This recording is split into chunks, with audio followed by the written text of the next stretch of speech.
ఈ ఇన్సిడెంట్ ఫిబ్రవరి 18, 2008 గోవాలో జరిగింది. గోవాలో అంజునా బీచ్ అంటే చాలా మందికి తెలుసు. అక్కడ ఎర్లీ మార్నింగ్ సన్ రైజ్ ని చూడడానికి చాలా మంది టూరిస్టులు వెళ్తుంటారు. అయితే ఆ రోజు ఒక కపుల్ కూడా అక్కడికి వెళ్ళారు. అయితే ఎర్లీ మార్నింగ్ 6కి ఆ బీచ్ దగ్గర ఉన్న మంచి సన్ రైజ్ ని చూసి బాగా ఎంజాయ్ చేశారు.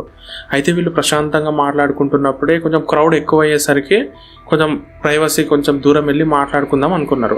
అట్లా మెల్లగా ఆ క్రౌడ్ నుంచి నడుచుకుంటూ ఎవరు లేని ప్లేస్ సైడ్ వెళ్తున్నారు. అయితే వీళ్ళు కొంచెం దూరం వెళ్ళంగానే ఏదో ఒడ్డుల నుంచి కొట్టుకొచ్చినట్టు వీళ్ళకి కనిపించింది. ఏంటా అని కొంచెం దగ్గరికి వెళ్ళి చూస్తే ఒక అమ్మాయి బాడీ కనిపించింది.